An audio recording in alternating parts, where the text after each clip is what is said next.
Welcome back to Scenic Painting 101, brought to you from my garage by Los Angeles Pierce College and COVID-19. Today I'm going to show you some techniques that you might use for painting marble or stone. I'll start with a scumbled base, then I'll go over the top of that with rag rolling, stippling, and spattering over a wet and dry surface. You'll also see a couple of different techniques for painting the veining in the marble, and an easy way to lay out the tile floor. We'll finish up with some glazing. So let's get started. I have my primed panel ready here so we can start. Remember that your first step is to start with a primer coat that's close to your base color. There are many different kinds of marble and stonework, so you have a wide choice in the colors that you use. Generally you would use different tones of the same hue, or maybe a blend of earth colors such as raw sienna and burnt umber mixed with black or white. I usually mix a dark, a middle, and a light tone. So I'm going to start scumbling in my colors here. Sometimes I call this wet blending, but scumbling is the proper term. You want to go in all directions with this. Not just back and forth, but painting in X-shaped patterns to get a good blend here.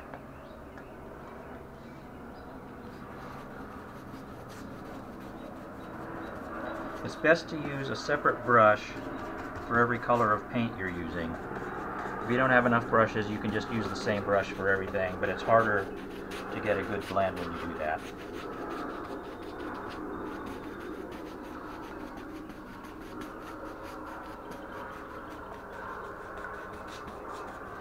Also, to get a really fine blend, you might want to have a separate brush that you never even dip in paint and just use for the blending part.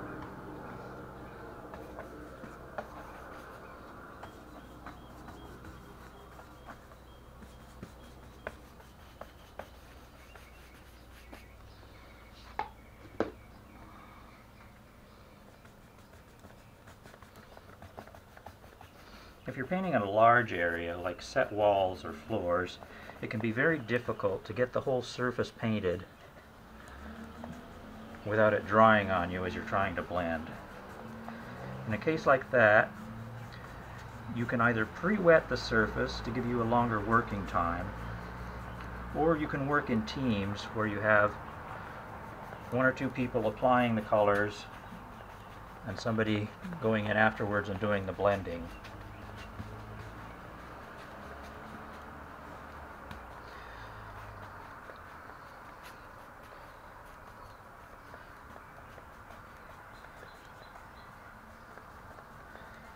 Okay, I think that's satisfactory. So I'm going to wash out my brushes and we'll come back to this after it dries. Now I can mark out the lines for my tiles, but I'm not going to do any masking until after I've painted in my lighter colored tiles.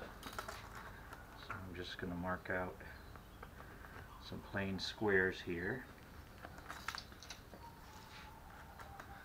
It's also nice to do more decorative designs with this rather than just squares. But I'm just doing some squares here.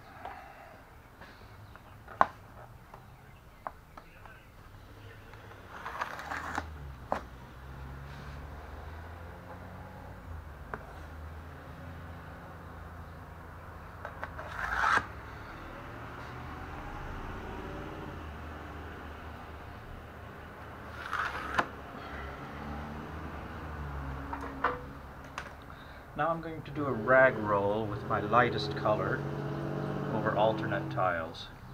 You'll probably want to wear gloves for this. For rag rolling, heavily textured or stiff fabrics will usually give you the best results. I'm using an old washcloth here. You just dip it in your paint.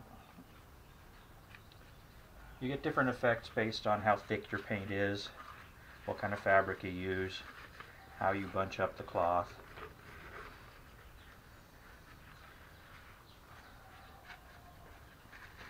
you can just bunch it up and then roll it for one kind of effect.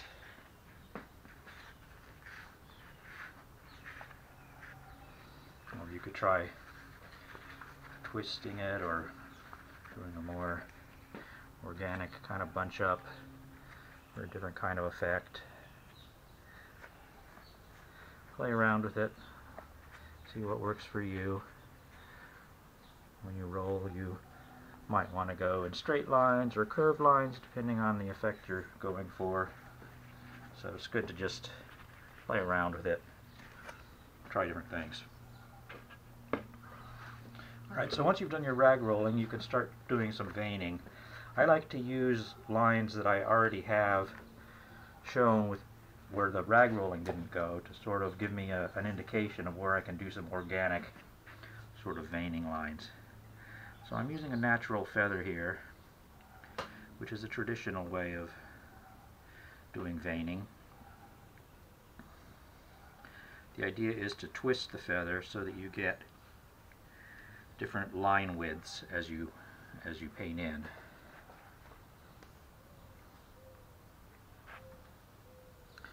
If you're doing tiles, you want to make sure that you run your lines all the way off the tile. If you stop and start in the middle, it looks funny, like you were sort of anticipating a tile there and not going with something organic and natural. It is okay though if the lines stop and start. In marble, a lot of times you'll see your veins where they'll sort of disappear as they go down into a lower layer of the stone, and then they'll reappear elsewhere. So it's okay to kind of do some stop and starts. Alright, I'm going to work in a little bit of a darker color here just to give those veins some more interest and dimension. I'm not going to do this everywhere, just here and there.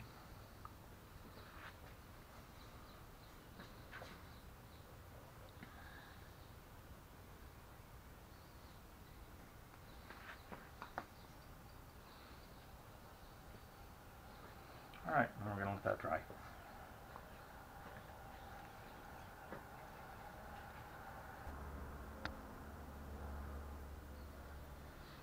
Now that my light tiles have dried, I'm going to mask off the edges and do the dark tiles. Just lay down your tape and cut to your line, assuming you can still see your pencil line.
Alright, so this time instead of rag rolling for our base texture, I'm going to use a natural sea sponge, and I'm going to stipple the paint on.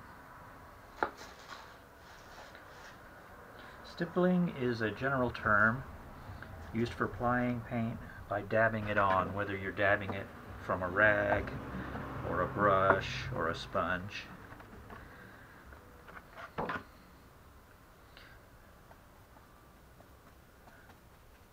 You can get a lot of different kinds of effects this way, based on how heavily you want to put it on. You may or may not want to avoid having a certain pattern. Here I'm kind of repetitive with my stippling. You might want to mix it up so you don't have the same kind of flow to it. That's really up to you how you do that. I'm going to go ahead and do a second color on top of this.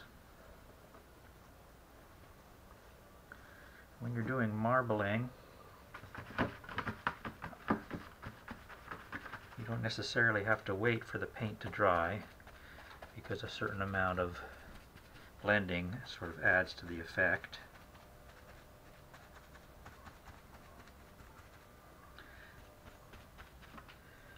And you can go ahead and also do your veining while the paint is still wet.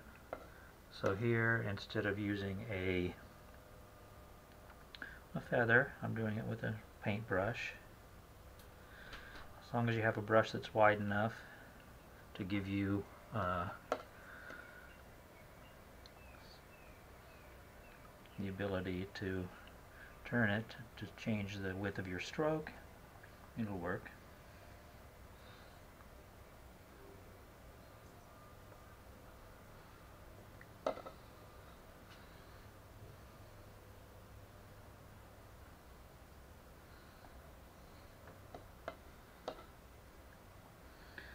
Twisting and turning.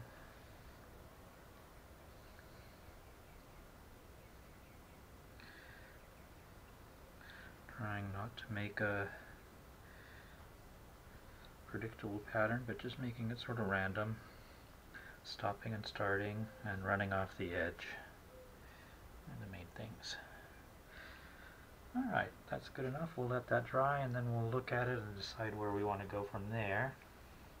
You may find that when you look at this, your veins are a little bit too strong, so you can always go back and tone things down, and that's going to be the next step, which I'll show you after this dries. What we've got here, I'm pulling off the masking tape.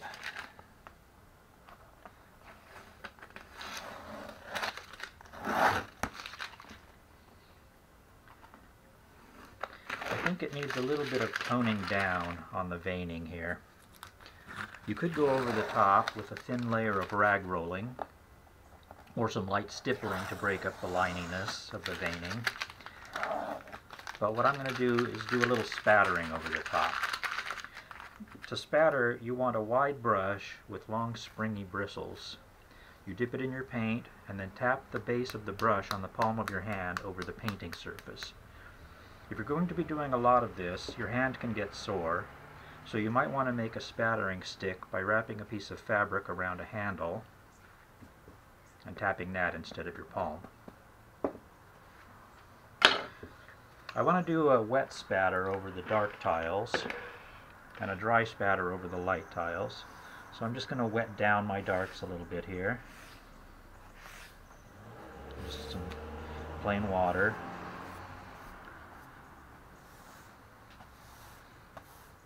This just will make the spatters drops run a little bit, and they won't be dots so much as they'll be little pools. Okay? A little bit of light spatter over the whole thing.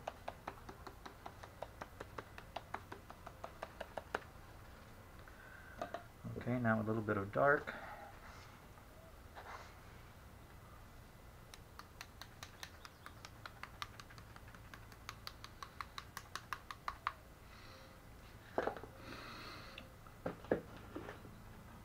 You can blot out areas with a damp rag if you don't like the effect you're getting. But remember that your audience is sitting far away from this, and so you want to be a little bit bold with it.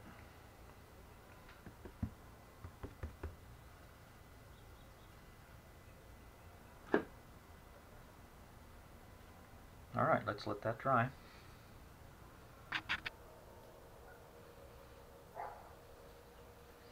Once you're satisfied with the look of your piece, you're going to want to do a coating over the top.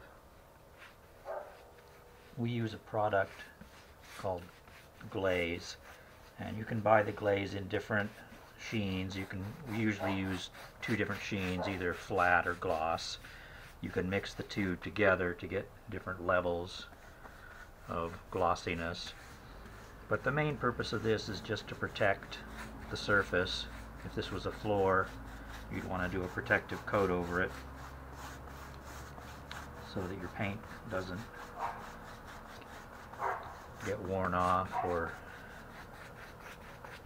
messed up. Also, if somebody spills something on it, this will make it easier to clean up if you have a clear coat over the top. Also, it just helps to kind of blend everything together. You might even, if you don't like the look of your color tone and you want to change it a little bit, you can add a little bit of paint into your glaze. So maybe I would want to tone this down a little brown or whatever to match my set walls. You can add that when you do your glazing. Okay, so that's that.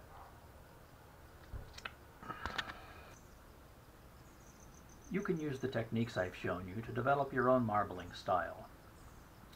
I definitely recommend starting with the scumbled base and then adding texturing, veining, and toning layers. It might be helpful to study some natural marble, but really practicing is the best way to develop your skill. If you're doing this for home decorating work, you probably want to create a pretty realistic looking effect. But if you're creating this for stage, then remember you can always get away with a rough treatment that looks good from a distance. Have fun, and thank you for watching.